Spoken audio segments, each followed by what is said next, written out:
Hey everybody, Ivan here. We've got a very different kind of video today. So as some of you guys may be aware, a YouTuber by the name of Wendigoon recently did a video about effectively the early history of the AR-15, which is something that happens to be a topic that I'm deeply interested in and have done a ton of research on. There's a lot of information to know about this subject. It's one of those things where, if you're familiar with the Dunning-Kruger curve, whether or not it's a real thing or not, is it a phenomenon that, regardless of it's statistically true, it does certainly show up very frequently. It's one of those topics that it seems like there's multiple falls to it, because every time you think you've got it figured out, it's like, no, I was wrong. And so what I want to do here is a couple of things. I don't want this video to be seeming as like a shit on Wendigoon Fest. I like his content. I've watched most of his videos. I like what he does, but he got this video wrong, and he got this video wrong in a pretty substantial way, a way that's wrong enough that I feel obliged to do some manner of correction. Originally, I had filmed a blow for blow breakdown where I went through his entire video and live reacted effectively to the whole thing. It was 4 hours long. I don't want to dump a 4-hour video on people just like that, I guess, unless anybody's interested, but it's, what I want to do is make something that's much more compact and digestible. He did get a lot of technical details wrong, and those technical details were irrelevant to the core thesis of the video. I will correct some of those technical details now, just for the sake of completeness. There were, confusion about where the AR-15 came from and these sorts of things. The AR-15 wasn't dreamt up by Armalite out of nowhere. The Army specifically asked for it. Throughout his video, he makes several of these technical detail blunders that essentially paint the Army in a more negative light than things actually happened. Hello everybody, it's Editor Ivan from the future while I'm editing this. There was a couple more technical details from Wendigoon's video that he got wrong that my gun autism won't let me not include here, even though it's not relevant to the actual central thesis. He makes the allegation that the Army insisted on the forward assist, and that was a bad idea, and that nobody liked forward assist, and it was pointless and stupid, and that he's never used one, and that means that it's pointless and stupid. I'm not going to go into a full, long-winded rant in defense of the forward assist, but it wasn't entirely stupid for the Army to insist on it. The Army did have legitimate reasons. The psychological factor of it is not something that should just be tossed aside. Psychology and human factors is a big part of weapons development for military programs. Think about press checks modern day, right? People do press checks out of habit, and it's literally just like a psychological comfort thing. There's there's a round in the gun, but you check it anyway. Even guns with loaded chamber indicators, people will press check just to make sure, because there's nothing more reassuring than knowing your gun's ready to fire, right?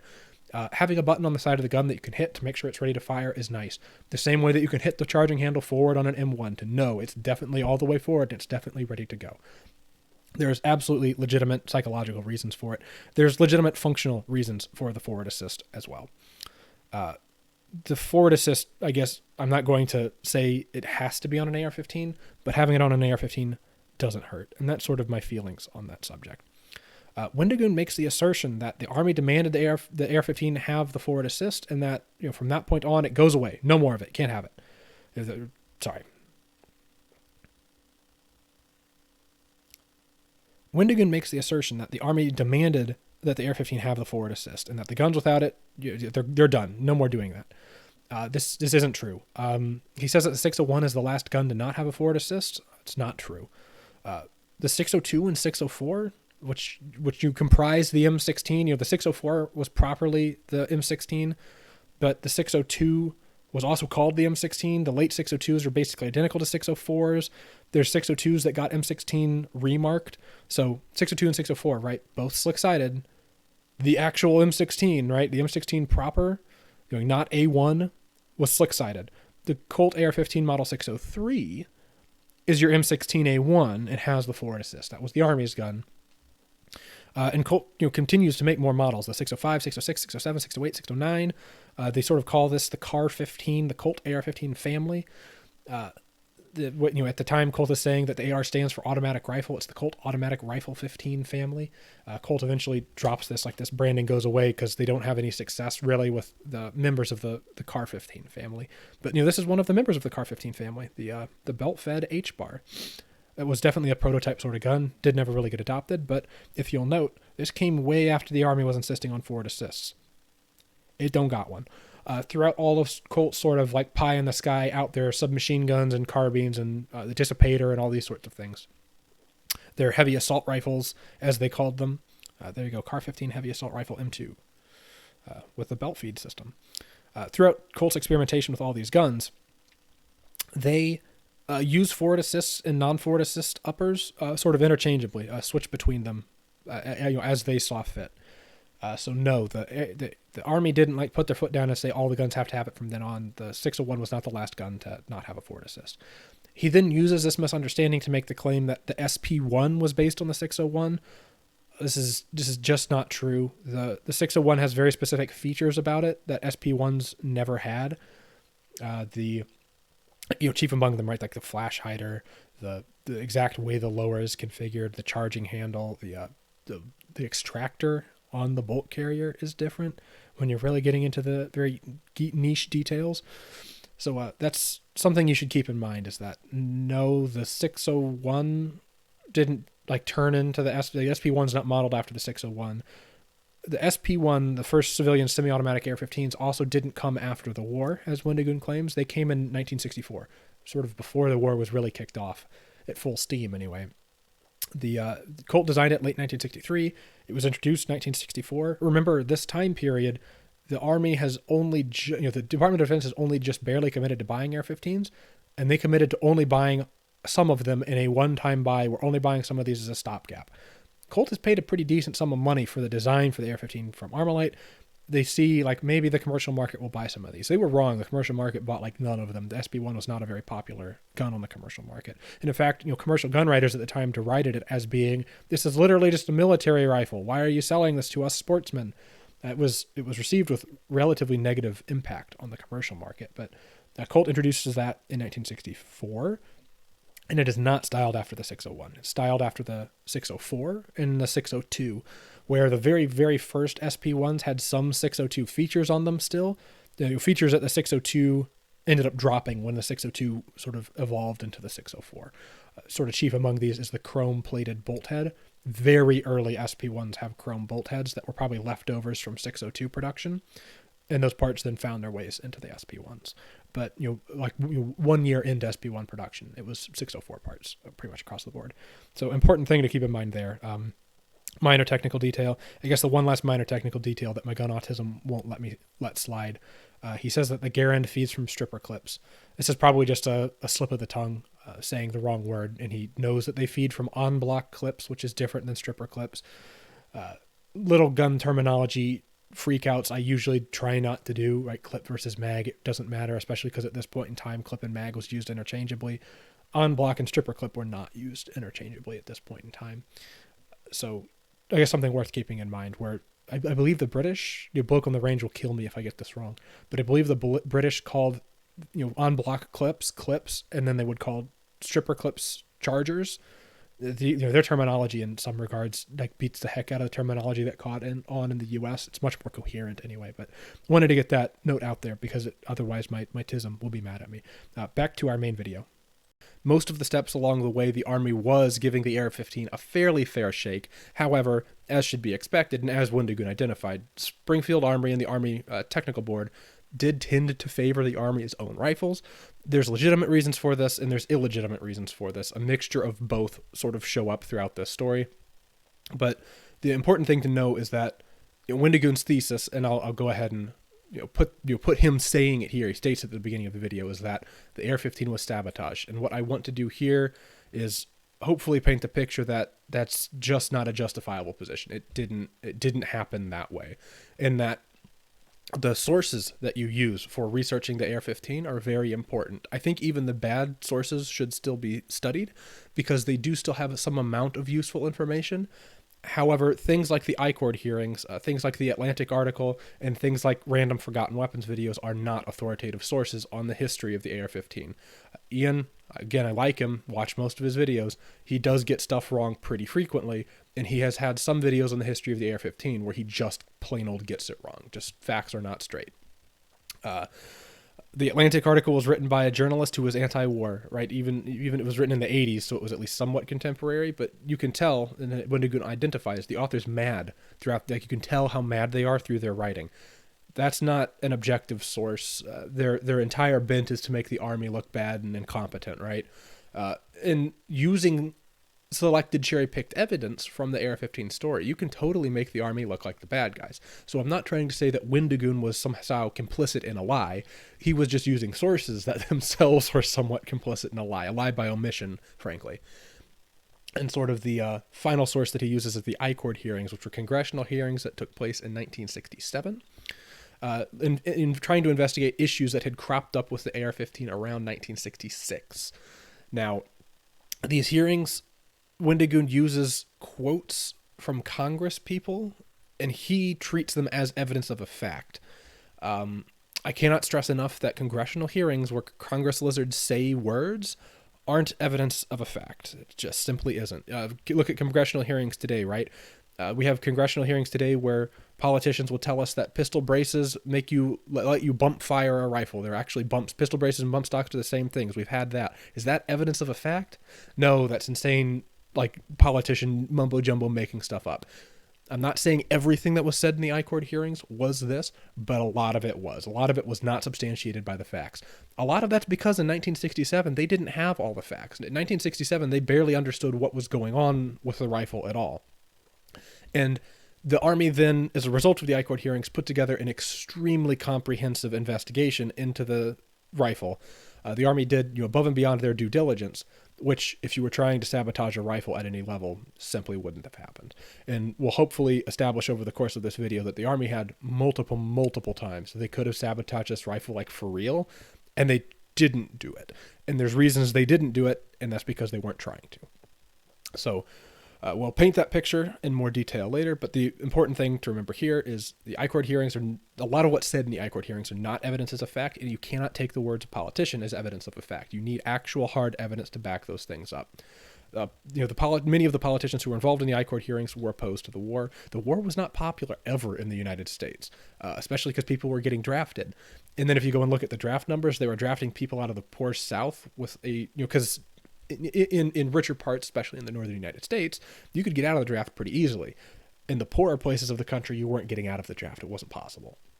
So another thing to keep in mind there is that politicians from various places across the country were rather upset about the fact that there was sort of this disproportionate enforcement of the draft going on, and that we're going to go fight a very unpopular war. So keep that in the back of your minds whenever we look at evidence from the I-Court hearings. It's just not that great of evidence. So what we're going to use for evidence in our breakdown of Wendigoon's thesis, and again, for reference, I'll actually put it here. Did the United States sabotage their own rifles in Vietnam? Yes, 100%. Here is Congress's subcommittee outright saying that they did and referring to their behavior as, quote, unbelievable. And here is where they directly call out the Army for criminal negligence. So, thanks for clicking on the video. The United States government knowingly set up their own rifles for failure, resulting in the deaths of countless American lives. What we're going to use for breaking down that thesis is really two things. There's two documents that are most useful for sort of showing that his thesis isn't right. The first of those documents is in the form of a book. It's the Black Rifle M16 Retrospective that you can see up here on the screen. It was written by Blake Stevens and Ed Ezell. Ed Ezell did most of the research. He was a fantastic arms historian. He was the guy who, if you've seen the Eugene Stoner tapes and the time that Eugene Stoner and Mikhail Kalashnikov sat down and shot guns together and talked about their guns, that was Ed Ezell. He orchestrated that entire thing. It's a really cool story how he pulled it off. I'll make another video on that sometime if people are interested, but it's a really, really interesting story. So anyway, Ed Ezell was taken from us relatively young in his life. It's a real shame because he planned to do much more work. It's truly unfortunate, but the Black Rifle is sort of, I think, his swan song of his books. I think it is the best researched and the best written of them all. It is really, the final version of this book, which is present in this PDF, is the most authoritative and the most complete history of the rifle I think I've ever found anywhere. It does have some stuff missing, does have some details that it could use. And of course, some stuff has even come to light since this was written that is important. And so we'll be using a combination of this PDF along with this PDF. So this is Appendix 6 of the report of the M16 Rifle Review Panel.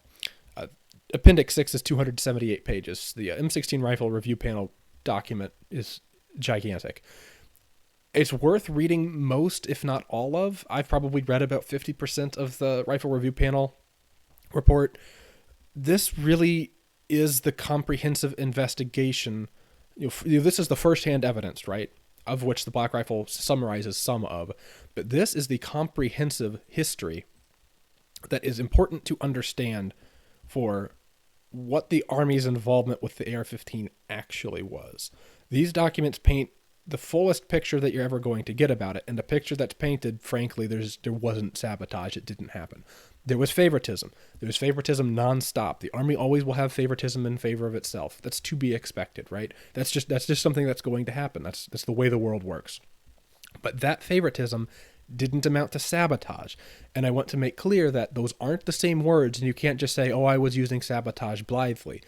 No, you can't weasel your way out of sabotage. Sabotage is not what happened.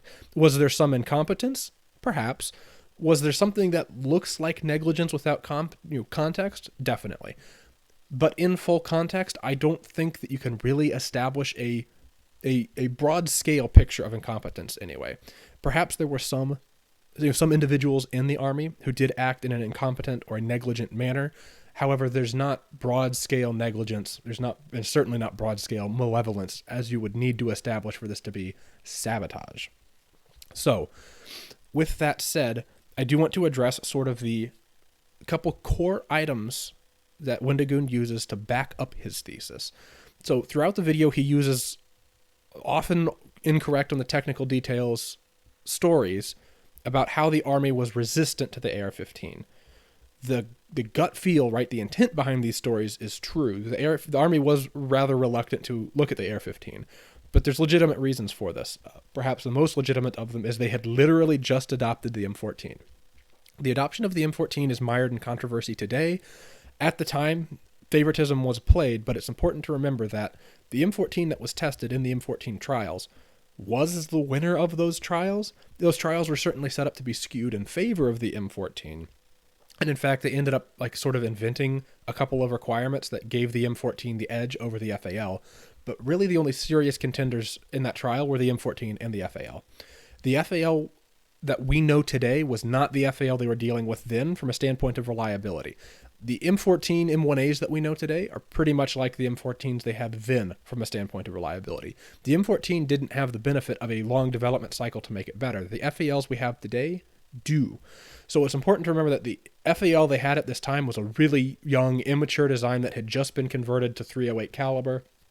And frankly, compared to the M14, it was about as reliable, if not less reliable, than the M14, which is a funny thing to think about because these days we think about the M14 as being a total dog. That's what the FAL was at the time. So the Army wasn't utterly unjustified in saying M14 wins. There was certainly favoritism that was played. However, it was not an insane decision to come to. It wasn't one of these, all evidence points in the opposite direction and the Army ignores it. It's not what happened there.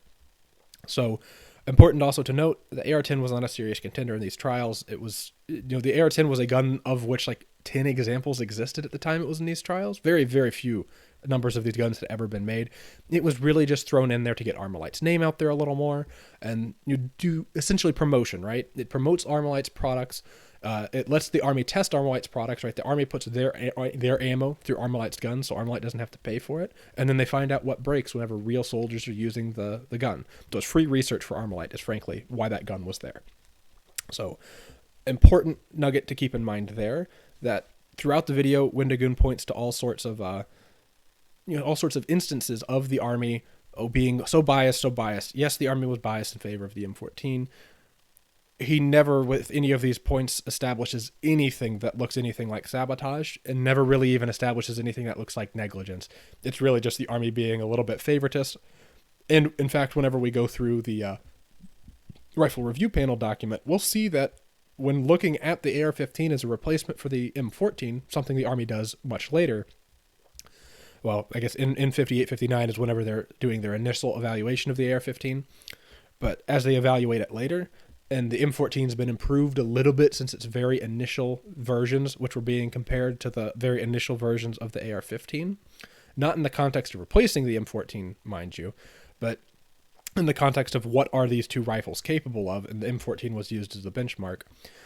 The AR-15 was initially more reliable than the M14 in these trials. However, in subsequent trials, the M14 was consistently more reliable than the AR-15, and the Army would use these trials to sort of point to why would we adopt the less reliable gun. So that's an important thing to keep in the back of your mind, is that the Army was always serious, taking these tests seriously, and there was a ton of these tests that happened. There was tons of them. And these tests weren't being done only by one authority and only in one location. They were being done by multiple authorities, multiple locations, and they were coming to pretty similar conclusions that across most testing spectrums, the M14 was going to be more reliable than the early AR-15, because the early AR-15 did have reliability issues because it was a much younger design than the M14 at this point in time. Wendigoon's next sort of central piece of evidence that he uses to show the Army sabotaged it is a list of changes that the Army requested as it was more obvious that they were going to have to adopt the AR-15. He also points to the fact that the Department of Defense did an investigation into why the Army hadn't progressed with the AR-15. And Wendigoon points to the results of this as the Department of Defense got mad at the Army and said, no, you have to adopt it. This is not how that went. The Army evaluated the AR-15 true in 58, 59. They didn't go forward with any plan to adopt it because they had actually just, the M14 had just become a thing. Changing rifles so quickly just didn't make sense. They've already committed to the M14. They've already paid for it. It's been very expensive. Department of Defense knows exactly how expensive the M14 has been, and they know that the M14 is continuing to have problems, and that these problems probably won't be solved just by throwing more money at it. The Department of Defense is also aware of the fact that there's going to be this new program known as SPEW, which is supposed to give the United States a Wunderwaffe. Not literally a Wunderwaffe, it's not going to shoot lightning, but it was supposed to be, the super ultra weapon gun of the future. This is something the Army's done multiple times throughout history, and it has never worked. And it didn't work this time either. But Department of Defense is still hedging on that maybe working, and they want the AR-15 as a stopgap. So they want to have this gun replace the M14 in the interim between M14 and the SPEW rifle, whichever rifle won the SPEW program. Spoiler alert, they all weren't that great. Very cool guns, not very good guns. So this is where the Department of Defense is coming from. The Army still wants to drag their feet. Department of Defense eventually tells them, no, the AR-15 is a fully mature design. Nothing needs to be changed on this gun. It's ready. It's good to go. ARPA's tested this gun in Vietnam. It did really good. Everybody loved it. If anything has to change, it's very minor. Go ahead and adopt the gun. And the Army's like, no, this gun needs a lot changed on it. And the Army was right. The gun did need a lot changed on it. But Department of Defense was in a situation where they just wanted to get these guns out there as fast as possible, so it would act as a stopgap. If anyone acts negligent at this time, it's Department of Defense, because they don't understand that the AR-15 at this point is like a 2-year-old design, really. Like Armalight's prototype stage, it got about 1 year of development. Nothing else had changed on the gun since then. Then once Colt picked up the design, it got 1, maybe 2 more years of development. So past the point that Armalite solidified the concept, there was 2 years of development that happened. A gun that's looking at military issue that only has 2 years of development is never going to be good. There's always going to be stuff that needs to change. And this report here will sort of delve into some of those details that, a lot of stuff actually needed to change. The Army was aware of this, and the Army requested a lot of these changes in collaboration with the Air Force, right? Because the Air Force also requested changes.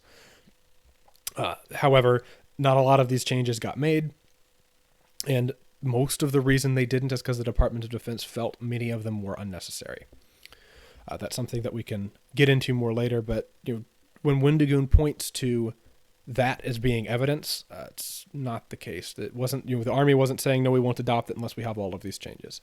Wendigoon's sort of final evidence of sabotage, if it were true, if his evidence were factual, if it was substantiated by the facts, let's say, then that would be clear proof of sabotage. The kind of powder that the AR-15 was designed for was the IMR4475. It was a pretty basic, modern-made powder that was designed by DuPont and then sent to Remington, who made the actual ammunition. Without consulting anyone, the Army Ordnance determined that the powder be changed from IMR4475 to the O&M ball powder. However, he misunderstands the story, gets it awfully wrong, and then doesn't evidence it beyond the I-Court hearings, beyond out-of-context snippets from the I-Court hearings, really. And that is not evidence of a fact. And this is his insistence that the Army unilaterally out of nowhere demanded, well, not even demanded, just started putting random powder, right, a different powder, Olin ball powder, into 223. They completely changed the powder out of nowhere, and that there was no reason to do this, and this is just something they did unilaterally. That's his allegation. This isn't true. This is not how this went at all. There were absolutely justified reasons for them having changed powder. The powder change probably could have been handled better, but it's important to understand that the schedule and the momentum that things needed to keep up for any of this to work couldn't have been disrupted. And so we'll go over how, if the Army was actually interested in sabotaging, the way that they could have sabotaged would have been simply not replacing the powder, sticking with the original powder, or whenever the rifle then needed improvements, just refused to implement them, right? Because they could have done that. They could have gone, well, these improvements are too hard to fix, and sat there and stonewalled Colt and made sure that nobody got the gun fixed. This isn't what the Army did, though, and the Army was working on investigating all of this stuff before the I-Court hearings happened. And so really the only thing the I-Court hearings actually evidence is that the Army was extremely reluctant to adopting the AR-15. There was some fudging of the numbers that went on to make the AR-15 look worse than it was, but this is not sabotage. This is not negligence. It's not even really malevolent, right? Because the Army does have good reasons for making it look this way, because they know the AR-15 is not a mature weapons platform. They know the AR-15 is not a mature weapons platform. They know the M14 is not much better, but it is, at this point in time, better. And the Army doesn't want to adopt a gun that is really 2 years old in terms of actual development time. So that sort of sets the stage for us, I think, and hopefully we can go through and deconstruct most of his thesis here. So starting off, again, like I said, the entire review panel documents are all worth reading. However, there are charts at the end of this appendix that summarize everything that's said in the report above is summarized in this chart, which is kind of funny because this is a 145 pages worth of information jammed into one little chart here. I have to zoom out so it fits in the viewer pane there. There we go. So what this chart is showing us is overall malfunction rate per 1,000 rounds. Got our number of malfunction rate average on the left.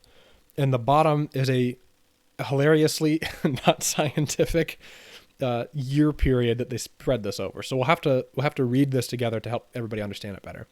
So prior to 1962, that's the Air Force use of AR-15s, that's the AR-15s testing in Vietnam, and that's the Army's testing of the AR-15s in their own tests of these things. So whenever the Army was evaluating it during 58 and 59, that all falls into this pot.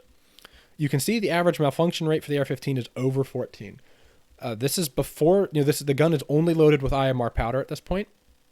The gun is, it's all manufactured by Armalite. These are all handmade rifles, extreme attention to detail paid to them. You can see a failure rate of over 14. Pretty high, but on par for what you expect from a prototype gun. And the thing to bear in mind is that, of course, I guess really, the Armalite guns were prototype guns, but by 1962, not prototype guns. There's a bunch of Colt serial production stuff. Average failure rate still up over 14. A lot of these failures are due to the magazines. The magazine design wasn't great. A lot of these failures are due to the same sort of things that we end up seeing later, right? The report breaks down these reports by type, and we'll go through those charts next. But just keep in mind, a 14 average failure rate prior to 62 for the AR-15 compared to the M14, it's lower at this point. The 62 to 63 evaluation.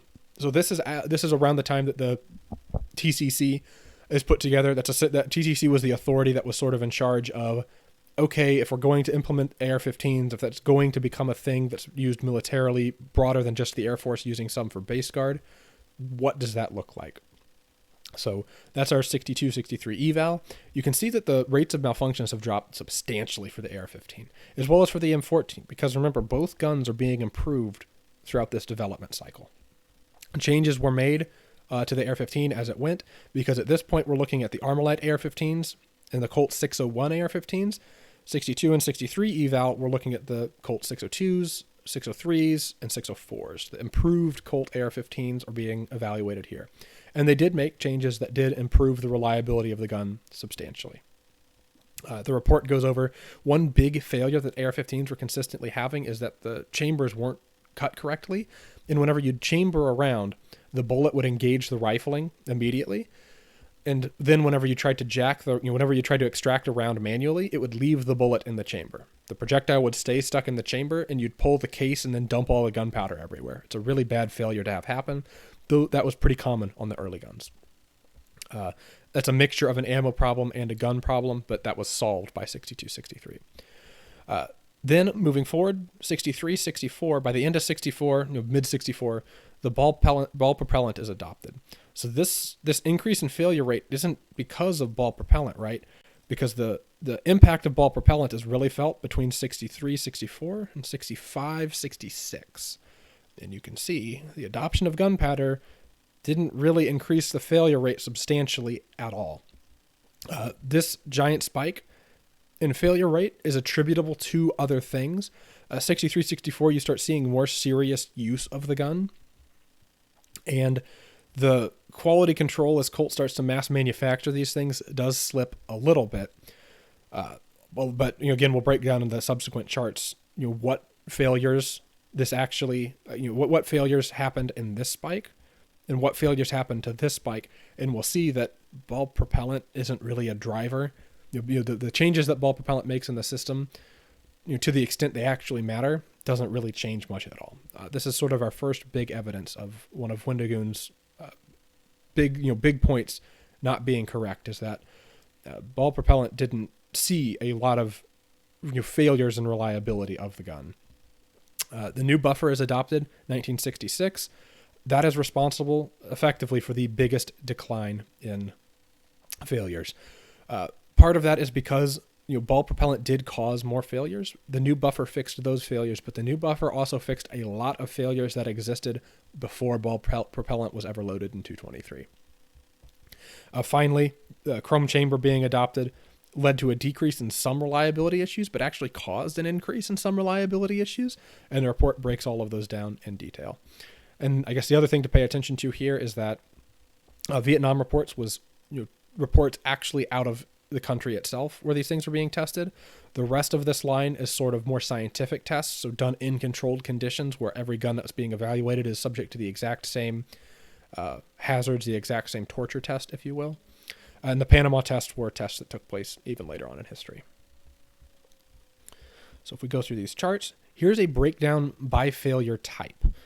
So there's less data because you can really only compare, because the M14 wasn't being compared for this, right? Because there's different failures in these guns, and the failures were recorded consistently for one gun type to the next. So we can look at failure of the bolt to close. This was a big problem, mostly caused by the original buffer design. Fixing the original buffer drove these failures down. But we can see here, this is never a very common failure. One failure in 1,000, whenever the failures were at 14 in 1,000. It's this was never a very large cause of failure.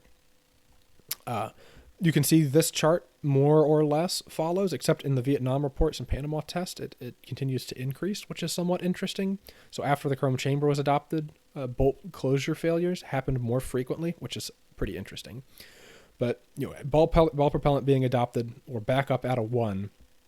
Remember, the 63, 64, it's on the right side of 64s. This is the effect of ball propellant, as seen on the right of these marks.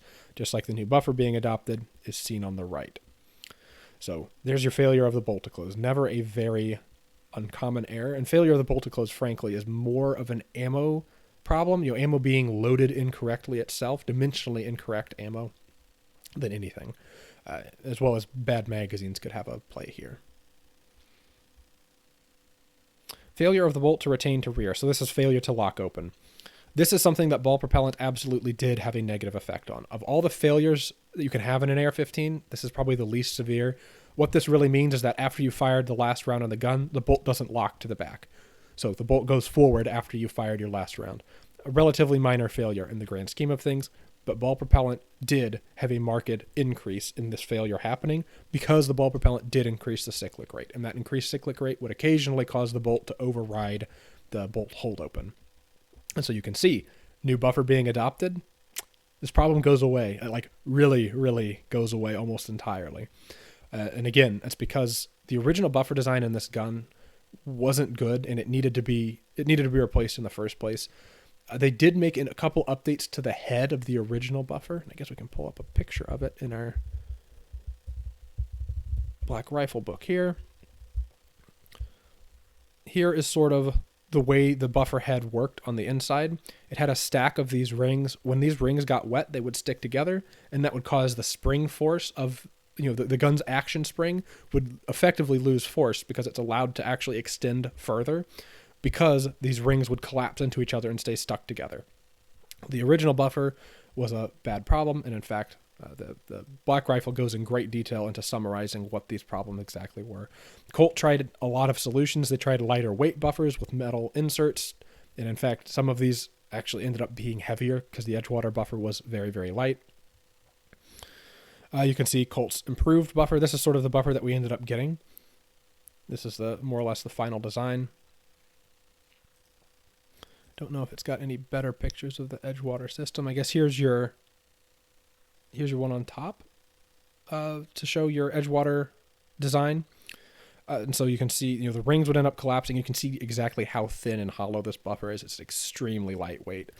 Of what significance is the weight of the buffer? It's actually pretty important because, as we'll get into more later, the change in propellant ended up increasing the port pressure a little bit. In Wendigoon's video, he uses Jim Sullivan saying it's 10,000 psi. It's not 10,000 psi at all.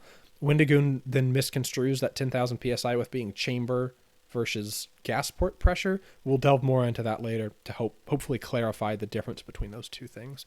But the sort of significance of the weight of the buffer is whenever you do have a change in gas port pressure, that's going to change how violently your action cycles.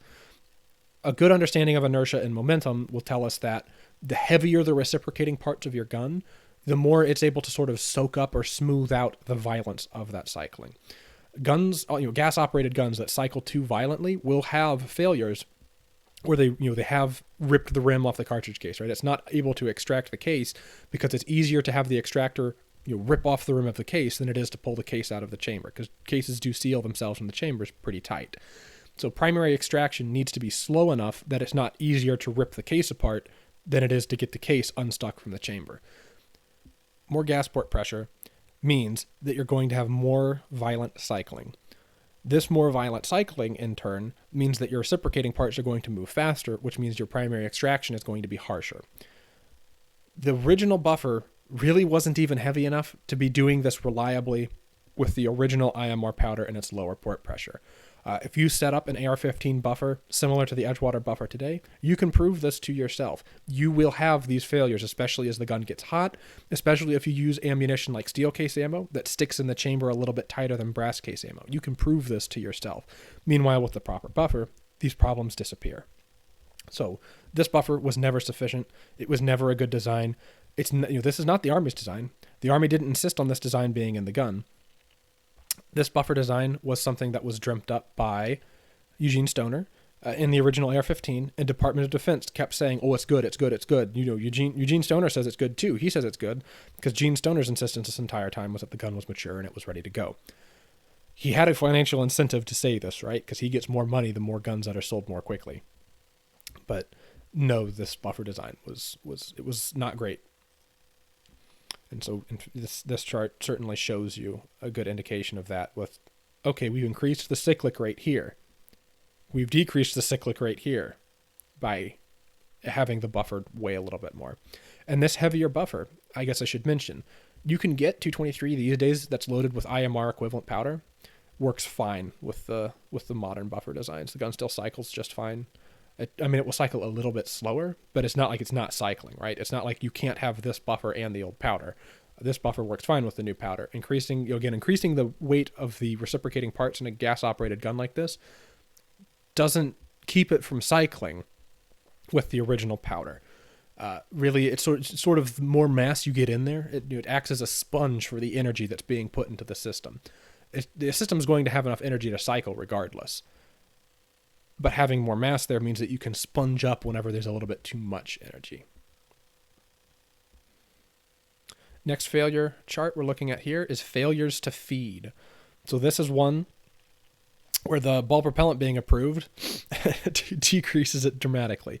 Again, this is because ball powder increases the cyclic rate of the gun. Means that the bolt's going to actually be coming forward a little bit stronger.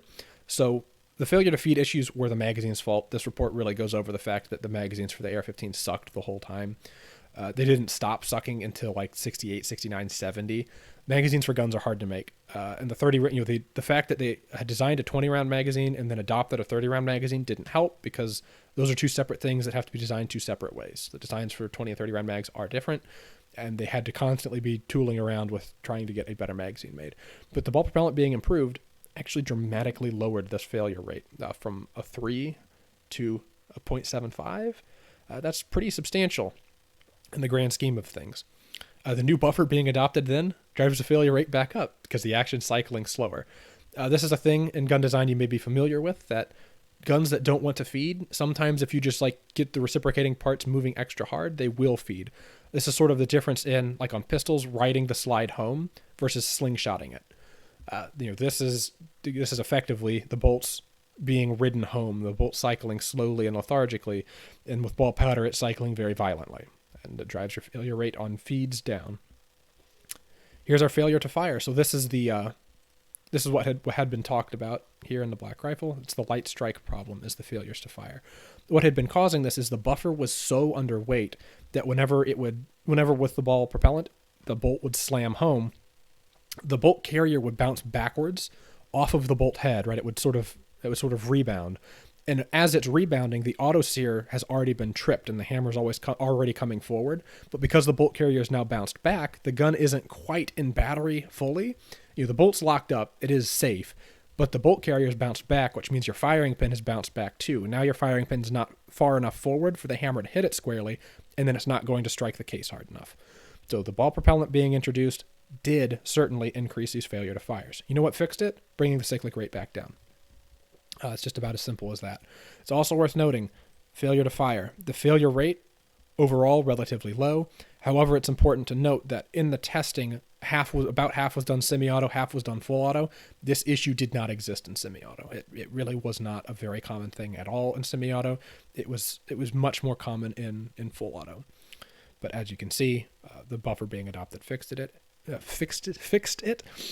And another important thing to keep in mind, the sort of time period between ball propellant being approved and the buffer being adopted is 2 years. In terms of gun design, and gun design especially in coordination with the military adopting and approving and issuing something, that's lightning fast. If the Army was actually interested in sabotaging the AR-15, the new buffer doesn't get adopted at all. Or the Army continues to reject it. They say, no, as Colt designs better and better ones, and they just never let them get it done. That's what Sabotage would have looked like, is we know we could fix the gun's problems, but we say not to. And that's an important distinction to make, is that, again, here's a big opportunity for the Army to sabotage this. And we'll get more into some other such opportunities later. Our next chart, failure to eject. They differentiate this with failure to extract, so keep this in mind as we go along. A failure to eject is it gets the round out of the chamber, but doesn't get the round out of the gun. Ball propellant does increase failures to eject. The reason for this is the cycling of the gun is high enough.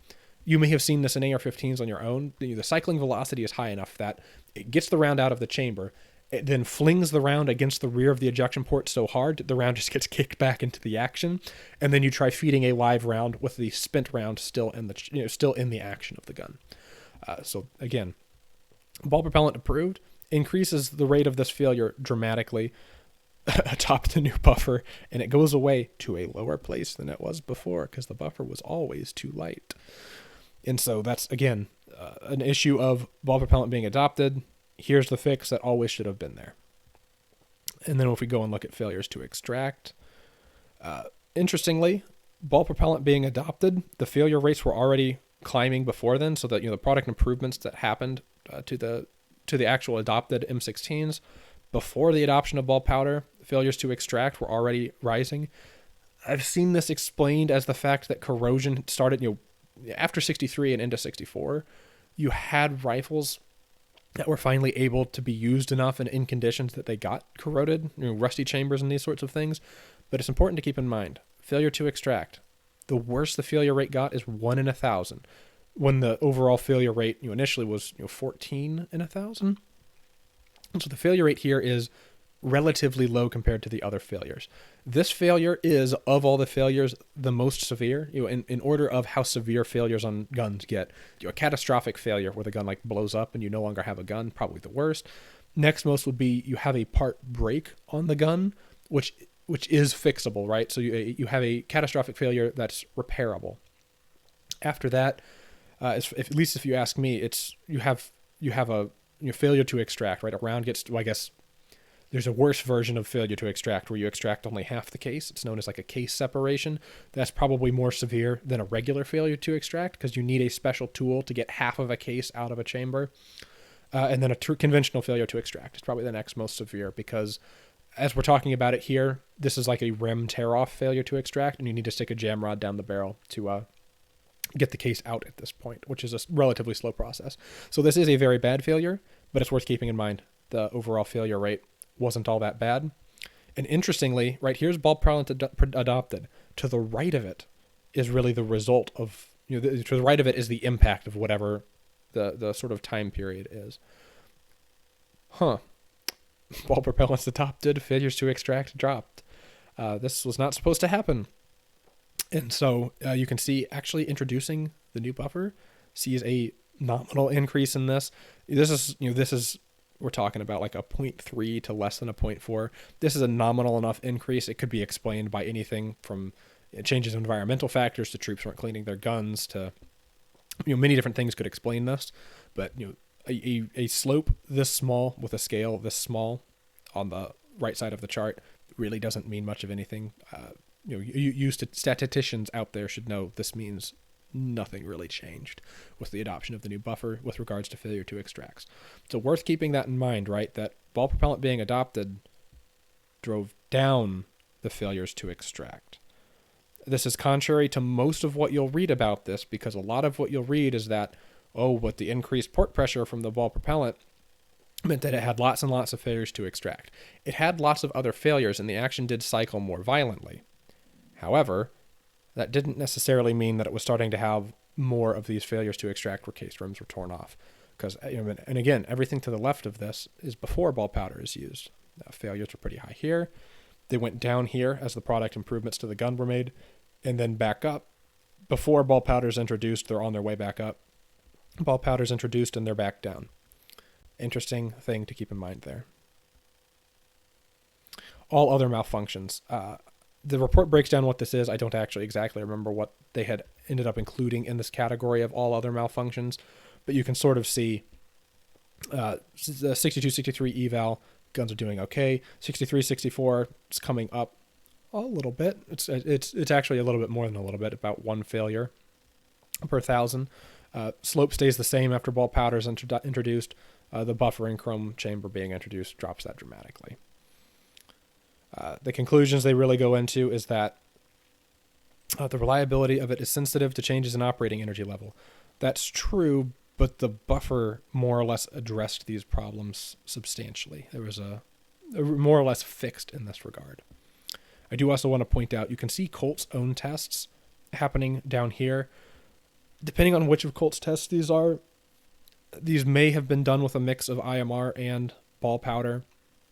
What Colt was testing for here was brand new guns in factory conditions, and they were putting 40 rounds through a brand new factory gun to get data points for this. I mean, they would take 100 factory guns and put 40 rounds through each of them, but that's not nearly as useful or in depth as what the Army was testing here was guns that were really getting chewed on. But there you go. That's the totality of the historical testing of the AR-15 and what failure rates actually were. No drama, no smoke and mirrors, no fantasticism. This is the hard evidence, the hard data. And here's your overall chart one more time. Now, what do we conclude from this? The Army wasn't unjustified in sort of being resistant to the AR-15, because the Army's the 62-63 eval is the time that the Army really puts their feet down and says, yeah, we don't know if we want the AR-15. because look at where the M14 is in terms of failure rate. You can go and look through the rest of the report because it goes and looks at lethality and accuracy and all the other sorts of things that are relevant to have tested. But for the question of the sabotage thesis, the only thing that really gets looked at in the video is the failure rate, unreliability. And frankly, this is evidence, right? This is actual evidence. This is not congressman blustering. This is actual evidence. And what the actual evidence tells us is the Army had a reasonable reason to be resistant to the adoption of the AR-15, and that once ball propellant was introduced, it didn't really see a marked increase in issues with the gun. And in fact, in some cases, it decreased reliability issues with the guns. Very important thing to keep in mind. Now, Wendigoon does point out in this video that whenever the I-Court hearings went on, they went and found reports of variances that the Army gave Colt to ensure rifles could keep getting delivered. These essentially amounted to the Army saying, you could use whatever powder you want to qualify the rifles, that's fine, despite the fact that there were differences in the powders. It also, gave Colt the leeway to sort of lie and cheat to get the rifles, to get the rifles qualified so that they could deliver them to the military. This was improper, and it definitely out of context, this seems like negligence, right? Because they shouldn't be letting people do that. However, the important thing to consider here is that this sort of happening is going on 64-65. By 1965, the U.S. is involved in a hot war in Vietnam. We do not have enough M14s because we stopped making M14s in 1964. The M14 production lines were shut off. The lights were shut off. It was over, right? We're done with that rifle. 1965, we're sort of unexpectedly, faster than we wanted in a hot war in Vietnam. The initial reports out of Vietnam in actual U.S. involvement with XM16 E1s, even using ball powder, right? Because by 1965, 9 out of every 10 rounds being fired is ball powder. Like the Battle of La Drang Valley, that's documented in We Were Soldiers. Colonel Hal Moore was adamant. The only reason that they were able to survive being surrounded and outnumbered is because they had the XM16 E1. The clamor for the rifle was much higher than a lot of sources will have you think. There were lots of stories of it being unreliable, and there's a lot of ways to look at these. There's a lot of stories of unreliability. There's not nearly as much evidence of unreliability. There are no pictures of half disassembled guns next to dead GIs. There's lots of stories about it, though. And it's easy to explain, and I'm not saying that, certainly this had to have happened at least once, right? I'm not saying it never happened. But this is the sort of story that becomes very catchy among soldiers, such as this story was told about 223 and 30 caliber and the 30 carbine as well, that you shot at a guy and you swore he went down, but 5 minutes later he got up, and that means that your caliber is not good enough. Your caliber can't even kill him. What had actually happened is you missed him. He heard the bullet crack past him, and then he hit the deck, and he waited a little bit, and he got back up. You missed him. You didn't hit him. That's why he didn't die. But to the soldier, this creates a story of, wow, these weapons they give us weapons that can't even kill people. And these sort of myths and rumors spread like wildfire. An equally catchy myth and rumor is, wow, these weapons jam constantly. Like everybody on the firing line that night died and their gun was disassembled next to them because it didn't work. And these sorts of stories then spawn the concern that caused the I-Court hearings, where a bunch of soldiers write letters home to families and say, oh my God, we need cleaning kits. We don't want to end up like those 20 guys who their rifles were disassembled and they died. We don't want to be like them, so send us cleaning kits. We need more cleaning kits. Because, and this was something that, again, in context wasn't really negligent, because the AR-15 was meant to be a stopgap rifle and it wasn't meant to be our main fighting rifle in Vietnam. Because it was only meant to be around for a couple of years, the DoD pushes it on the Army, and the Army doesn't have time to develop cleaning kits and the logistics to support the weapon. Because having a better weapon design is easy, the logistics for it is substantially harder. And also the AR-15 wasn't that great of a weapons design at the time it was being pushed on the Army. So, facts to keep in mind there.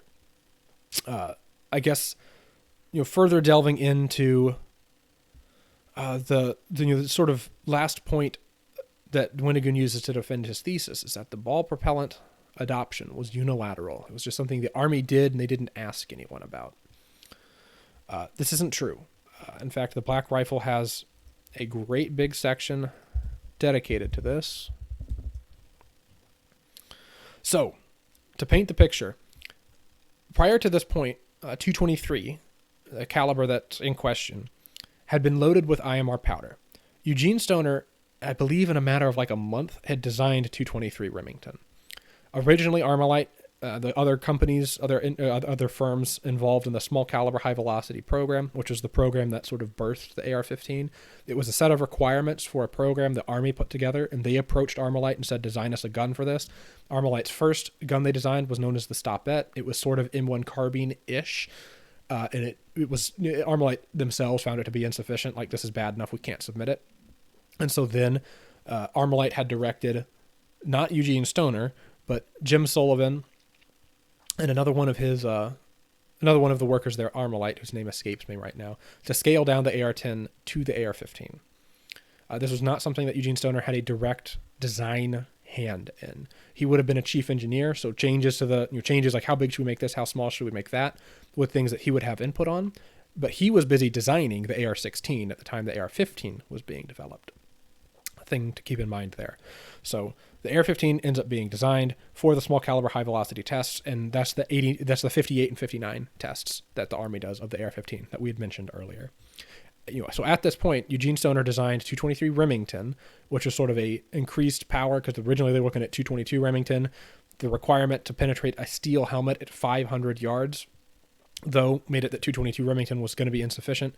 So Stoner bumps the shoulder forward on 222 Remington, gives it a little bit more capacity for a little bit more powder, and that ends up being called 222 Remington Special, which gets renamed to 223 Remington, because 222 Remington Special is a confusing name. All right, you didn't want people to confuse 222 Rem Special with 222 Rem. So 223 Remington, that is now the flavor of the day.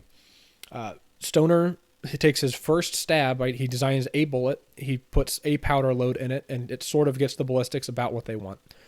Note that at this time, they're essentially hand-loading ammunition, right? That's not mass-manufactured ammunition. It's being, close attention is being paid to quality control of the ammunition. Much closer quality control than you can afford for mass military manufacture of ammunition. Because military ammo manufacture is very low QC compared to even commercial ammunition. So when Stoner designs it, all the projectiles, all of the cases, and all of the powder is very high quality stuff. It's sort of the best of the best because they're wanting to make sure that the ammo's not being evaluated so much as the rifle is. Now, by the time that the adoption of the AR-15 comes around, the TCC, the testing committee, the technical committee that's involved in making sure the AR-15 is a good gun and ready and it has the changes it needs, realizes that the original powder that Eugene Stoner had specified, the IMR 4475 powder, doesn't actually allow you to safely load to the velocity that you need. Because military ammunition has a rather large quality control deviance in terms of actual pressure generated, it's usually like plus or minus 10%. It's pretty severe. Because the military allows such a wide deviance in pressure, they, with their peak, right, they know 52,000 PSI is the safe ceiling for 220, because 223 Remington was based on 222 Remington, the case starts to become unsafe and wants to bulge and wants to start exploding much above 52,000 PSI. It will start popping primers out of the case much above 52,000 PSI. That's just sort of the way it was. And in fact, in the early tests of the AR-15, some of their IMR 223 Remington loads were popping primers because they were above 52,000 PSI, because even the variation available in their well-loaded ammunition put it above a safe pressure limit. Much worth keeping that in mind. What I'm essentially saying here is the IMR powder couldn't be loaded safely to get you the velocity that they needed to have. Wendigoon understands this as being something that the Army changed, like playing a buttfuck game. This simply is not true. The original loading spec, 52,000 PSI max, that's max average pressure. Muzzle velocity 3250. This is from the Air Force's adoption of the rifle, which takes place prior to the Army being involved in this at all. This is the Air Force's specs from their spec sheet. So keep in mind, right, it wasn't the Army who randomly came up with 3250 out of nowhere. The 3100 or 3150 number came from an evaluation that the Army did to say, if we keep IMR powder, we have to reduce the velocity by this much. The Army itself and the Air Force were not comfortable with reducing the lethality of the round in a relatively substantial way in order to get that. If we go back to where we were, maybe if I learned how to type.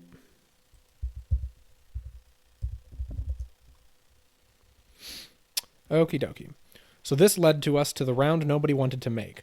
Whenever the TCC would approach any ammo manufacturer and say, hey, we need IMR powder, we need 52,000 PSI sealing, we need 3150 foot per second, 3250 foot per second, every ammo manufacturer would go, that's not possible. We cannot do that. It's actually not possible without changing something, right? We either have to reduce the velocity or we have to bump up the max pressure ceiling, which isn't safe, right? We have to allow these rounds to be unsafe, or we have to reduce the velocity. That's your two options. Neither of these options were particularly attractive. Nobody was really interested in doing this. They played around with a lot of different bullet designs to see if they could design a more aerodynamic bullet so that at 300 yards, that 100, 125, 150 foot per second delta you'd have to take by sticking with the original pressure ceiling wouldn't matter. So the more aerodynamic bullet loaded to the lower initial velocity will be at the same velocity at 300 yards as the overpressure one. They investigated this, but again, putting a Band-Aid on the fix really wasn't an option. There's another big issue with the IMR powder. One company manufactures it. It is of a brand new design, and they do not manufacture very much of it. This becomes a serious issue with regards to the use of 223. You can't stomach having a caliber that you can't get enough of, right? It's just not going to work out very well. And that was the situation that 223 found itself in. The TCC is well aware of this fact, right? That they can't get very much of this powder out of DuPont. And when they get it out of them, ammo manufacturers don't want to use it because they can either make the ammo unsafe or they can fail to meet the specs. And the TCC is unwilling to deviate from the specs because they don't want unsafe ammo and they don't want to nerf the velocity, nerf the lethality of this round that they had just gone out of their way to sort of figure out. So, tackling the pressure problem the hard way.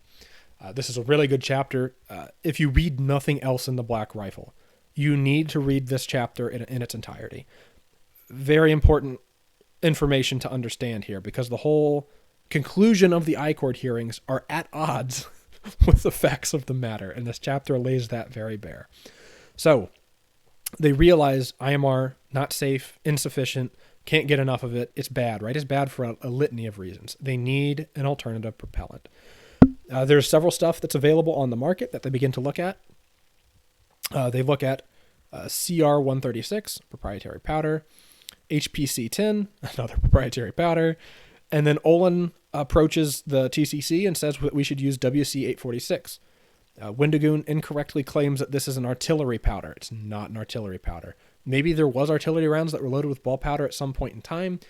The powders that you'd use, if you used a ball powder to load artillery rounds, it would not ever work in a rifle. That would be strange, be very strange. Mostly because of the massive difference in volume we've got going on there. Most of these ball powders don't want to be in very large volume cases. WC846 is certainly no exception. The controversy around artillery powders did come out, I believe, in the I-Court hearings, and essentially what they were trying to do is they were trying to score points against Olin because Olin used nitrocellulose that they recycled from artillery powder in manufacturing WC846. Recycling nitrocellulose is something that's been done for, it's like Olin was the first to do this, right? Olin had massive amounts of artillery powder from World War II, massive amounts of it. And the most difficult, most expensive, time-consuming part of ammo manufacture is the nitrocellulose synthesis. Nitrocellulose is a soluble substance that's in gunpowder that really gives it the bang. It's really the bang in your gunpowder. And because its manufacture is it's the difficult and hazardous and expensive and time-consuming part of it, they've already got this nitrocellulose made. It's just in different gunpowder.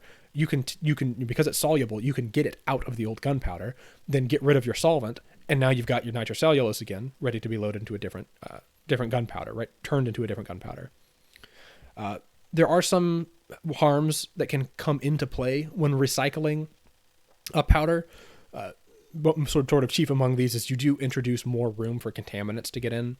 However, this was tested. I believe it's even in the M16 test report. Whenever comparing side by side the recycled lots of WC846 with the virgin lots of 846, there isn't a difference. It wasn't, Olin was still doing a good job of making their powder. Recycling doesn't mean they were doing a bad job. You could do recycling poorly, but that's not what was happening. There is some controversy about WC-846 only being selected because it had previously been used to load 7.62, and the Army was trying to throw a bone to Olin, saying like, well, hey, we know we screwed you, we know you got screwed out of the contract for the M14 ammo, but here, we'll throw you a bone. But that's, again, the evidence is not in favor of that, because the TCC is initially resistant. They don't want to let Olin bid on this in whatsoever, right? They don't want to let Olin into this consideration of alternative powders. In fact, they make Olin grovel and justify their powder, which is just kind of funny. They're like, the TCC is like, Olin, please prove that your powder, why we should even consider your powder, which is kind of ridiculous once we get to the rest of the facts. So Olin does that, and they are allowed to then submit. And then, again, I hope the picture I'm painting here is showing you that this is not a unilateral change, right? Because the TCC is made up of members of the Air Force, it's made up of members of the Army at large, it's made up of members of the Army Infantry Board, it's made up of members of Army Ordnance, it's made up of, Eugene Stoner is he's an unofficial member, right? He's invited to participate in the TCC meetings. He's not participating in the TCC meetings concerning the changes to gunpowder because he's off designing other guns at this point in time, but he was involved in many of the changes the TCC made. Colt is a stakeholder in the TCC as well. This is not a unilateral change. It's not something that the Army just randomly changed the powder and they changed it to artillery powder, and that was so bad that's not what happened. And this chapter really explains all of that. So here we go. 10th memo on the powder. This essentially breaks down what is summarized below in this table. Velocity and pressure tests. Let me zoom in on that. This is something that you should spend a long time studying. The IMR 4475. This is our bad powder. This is our unsafe powder, the original powder. Here's WC-846. This is the one that sort of ends up winning. I believe CR 8136 is also approved, and I believe it's also a ball powder. Yes. So there's the recommendation. 8136 and 846 were allowed as permissible alternatives. I don't believe there was ever much 8136 ammo loaded because the Olin powder did end up sort of winning out in that regard. You can say this was favoritism, but then you can also look at this chart. 8136, with the cases full of the powders you can make it, it's going to get you 3,200 foot per second. That's really low. That's like 250, 225 foot per second off of what they want. That's not good. It's not acceptable. Did have pretty low chamber pressures, comparable port pressures to the IMR powder. At this point, I should sort of clarify the difference between chamber and port pressure because Wendigoon confuses them in his video. At chamber pressure, there's multiple ways of measuring, but effectively what it's all trying to do is measure the highest pressure ever gets in the entire system, which usually occurs in the chamber itself. Sometimes you measure that right in front of the cartridge case. Sometimes it's measured with a hole that's cut through the cartridge case. Regardless of how you measure it, that's sort of your highest pressure value. Chamber pressure, of course, measured in PSI. Port pressure is measured at the gas port, which on the AR-15, specifically the M16, is like 3/4 of the way down the barrel. And this is measuring how much of this pressure remains by the time the powder has expanded and burnt out that far. Now, port pressure is what is used to actuate your gun, right? Because at the port is where that gas is tapped off, brought back into the action to cycle it. Wendigoon also in his video completely misunderstands how the AR-15's gas system works. The gas key is not like a piston. The gas goes into the gas key, and then between the bolt carrier, the gas key ports the gas between the carrier and the piston. It doesn't work as like a tappet or anything like that. It's worth keeping in mind is that the AR-15's carrier is hollow on the inside for the gas to come into, and then it pushes the carrier straight rearward and the bolt head forwards. Worth keeping in mind. So, here's your discussion on port pressure.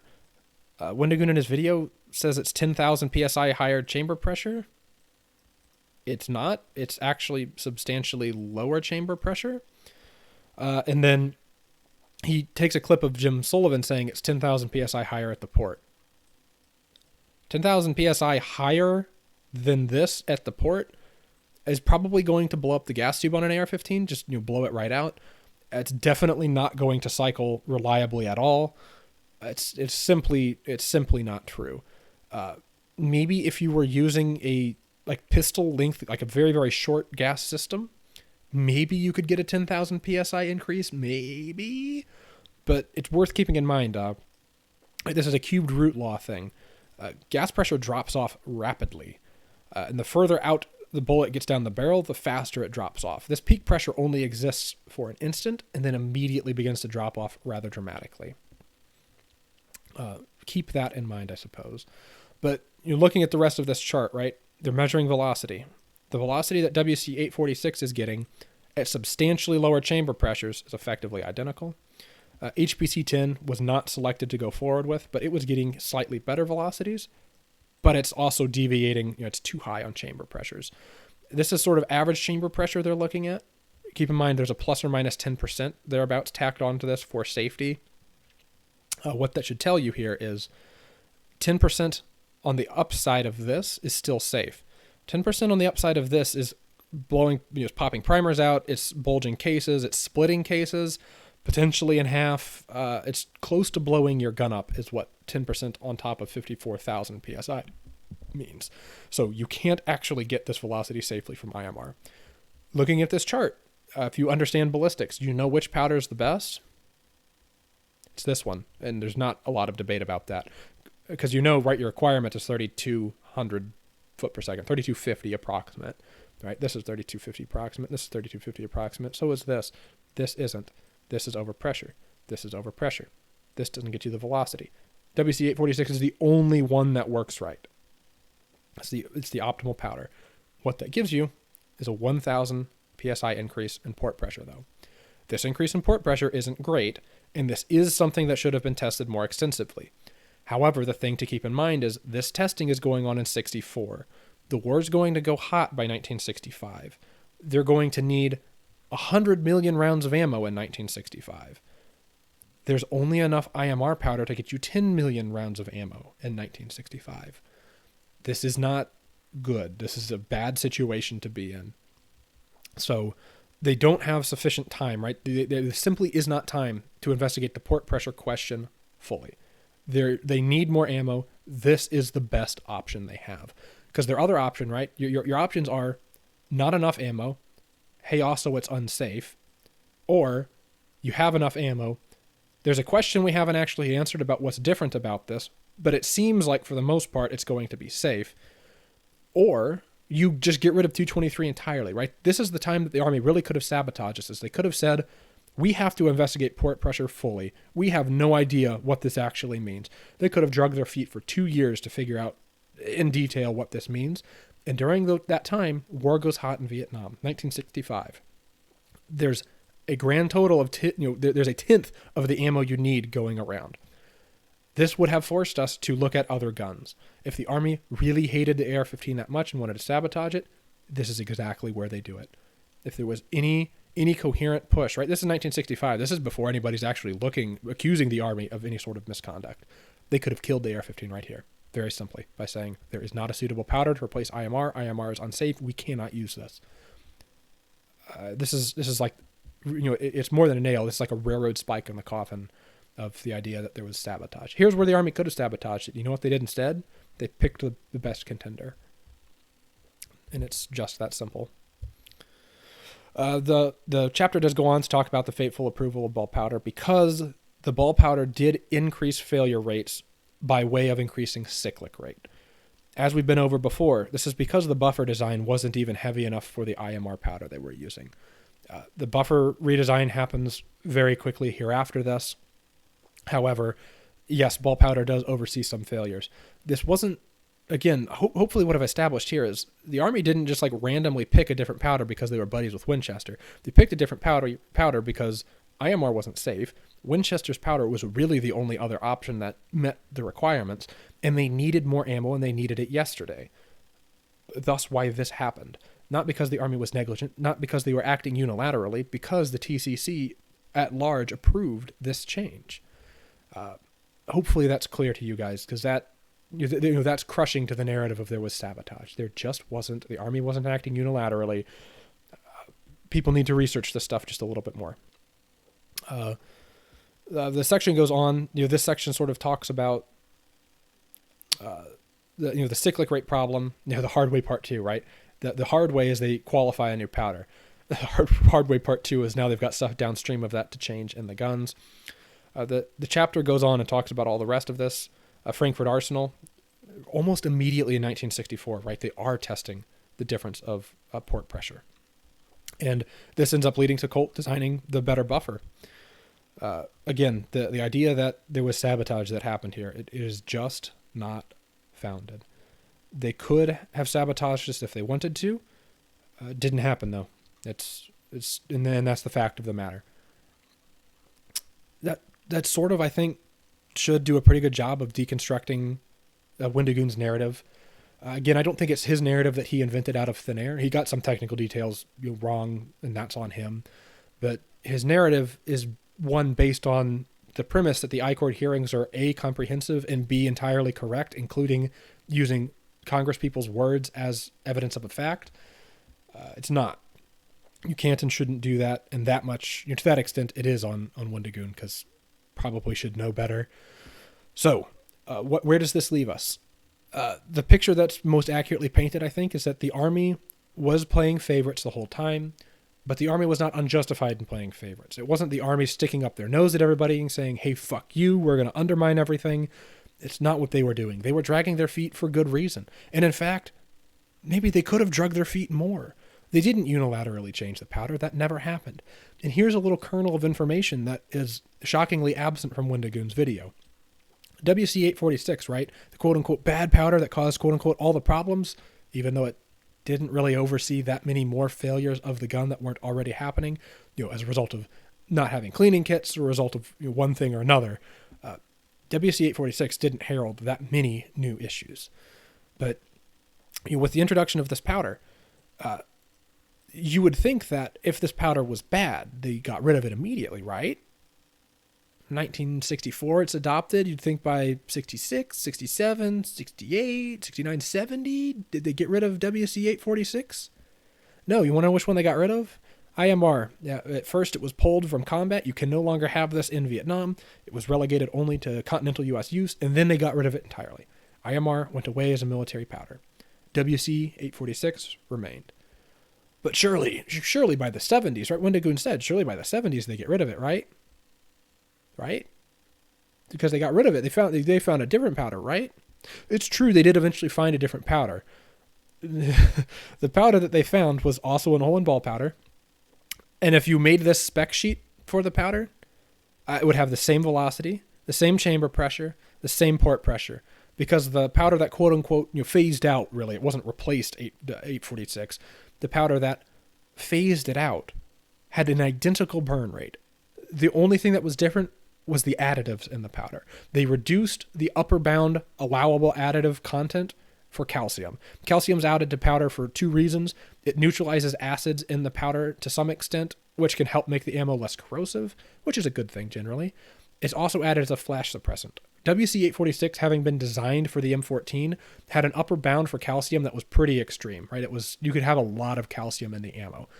Most lots of WC-846 that were loaded, most of the lots of the gunpowder didn't have that much of this calcium content in it, because why would you throw in more than you needed to? However, some of them did have an awful lot of calcium in them. The ones that had way too much calcium in them would cause calcium deposits in the gas system of the AR-15. Eventually, these deposits could become severe enough that they become dislodged, and you'd have calcium buildups get loose into your action, or calcium deposits become so severe that they may cause gas restriction. However, there's not a ton of documentation on gas restriction so much as you got calcium buildups in your gun, and that's not great. Because gas tubes aren't really meant to be cleaned out on AR-15s, it's not a part of basic maintenance, so generally you don't want deposits building up there because you're not checking for them. So that was the change. They reduced the calcium content with no change to the pressure whatsoever. The calcium content was not to blame for any sort of endemic issues. This was like after these guns have fired tens of thousands of rounds without the gas tube being cleaned, maybe we're going to have this issue happen. Frankly put, it's not true. It's not a thing. WC-846 was used throughout the war. It was used after the war. When it was phased out, they still used a powder that was identical to it. The Lake City 5.56 you buy today is still loaded with a powder that's identical to it. Wendigoon in his video says he's put 100,000 rounds through AR-15s with no endemic jamming issues. Undoubtedly, he used Lake City, or Winchester's ammo is from Winchester's 5.56 is from Lake City, right? A lot of manufacturers are using Lake City components. Lake City 5.56 is loaded with the same powder. If you have 100,000 rounds and no endemic issues, they didn't change the powder since then. Clearly, this can't have been a bad powder, and that it was the gun that had problems, and it's not the Army that was adamant on the gun being fine and ready. It was Department of Defense. And they had good reasons for acting that way. Why would you put a bunch of development time into a gun that you're going to replace anyway? Oh shit, oops, now we're accidentally in a hot war in Vietnam and we need a lot more of these guns. I think the more accurate picture that can be painted for this entire situation is that the AR-15 found itself at an intersection of the most unfortunate circumstances possible. It wasn't given the respect it should have from the Army early on, and the Army was justified in doing so. The Army had just adopted a different gun. They were invested in a different gun. The AR-15 didn't make sense at that time. The AR-15 found itself sort of thrust into the limelight because Department of Defense wanted a cheap gun that they could just use as a stopgap. Because of that, it was denied again the sort of evolution and development that it really needed. This was not fair to the gun for Department of Defense to have done, but it is again understandable that Department of Defense did this. They had a legitimate reason for doing this. The manufacture of the gun was meant to be relatively limited, 100,000 guns, right? It was meant to be a one-time buy. Let's see if I can type correctly here.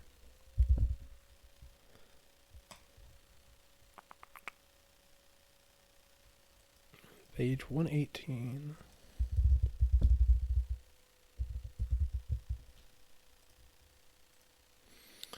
So the one-time buy of AR-15s. Department of Defense wants 100,000 AR-15s, essentially, to be used as our sort of intermediary since SPEW is eventually maybe going to take over. So there's your 100,000 AR-15s. There was never meant to be that many of them. We get into a hot war in Vietnam 2-3 years after the this purchase happens. The M14 has been shut off in 1964 by McNamara. We have no options for this hot war but the AR-15. Maybe you could have gone and got a quote for FALs from Belgium, but it's going to be a year or two before you actually get any of those. We couldn't pull M1 Garands back out of arsenal. We didn't have that many M2 carbines to go around. We didn't have that many M14s to go around, and the M14 was a known dog at this time anyway. So SPEW was meant to be the end result. AR-15 was meant to be a stopgap. That didn't work out. Very unfortunate for the AR-15. The AR-15 has been built around a gunpowder that you can't actually get enough of. Oh, and also it's not safe. Very unfortunate, because now it's involved in a hot war and they have to qualify a different powder. The different powder doesn't have time to be sufficiently tested with the gun. Very unfortunate for the AR-15. Despite all of this misfortune, right, the gun is coming of age at the worst possible time, right, because guns need development. It's just a fact. It's getting its development happening in the middle of a hot war in Vietnam, during which a lot of things are being changed about the gun at very rapid pace.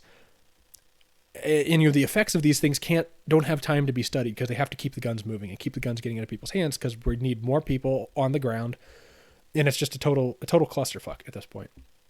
Of course, surely we probably shouldn't have been involved in Vietnam in the first place, but the fact of the matter was we were.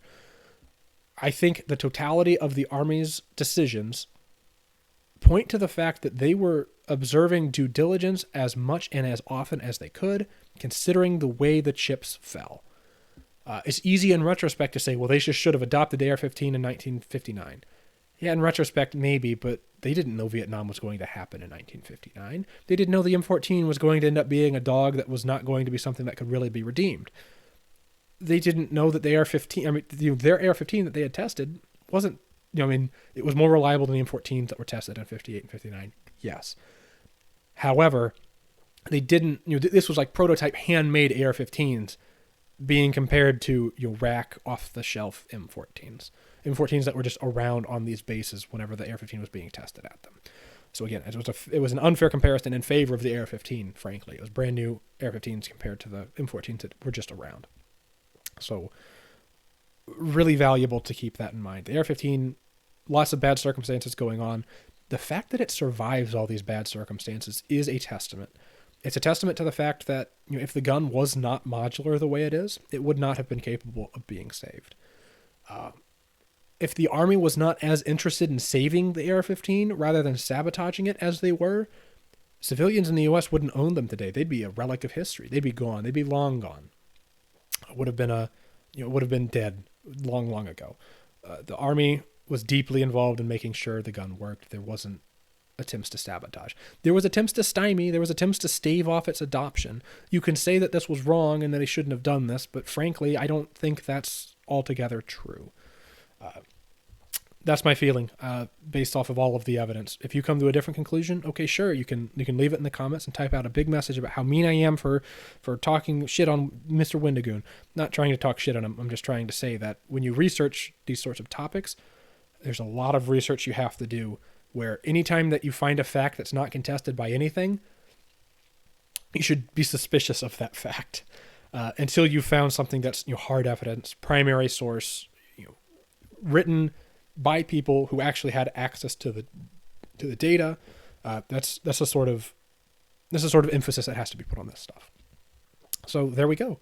I think that sort of breaks down my feelings. This video has gone on longer than I intended it to, but hopefully that's more or less a comprehensive breakdown of the points Wendigoon, I think, attempts to make, but doesn't have the evidence to fully back up. Hopefully the video has been at least interesting to people who are AR-15 pilled, such as myself.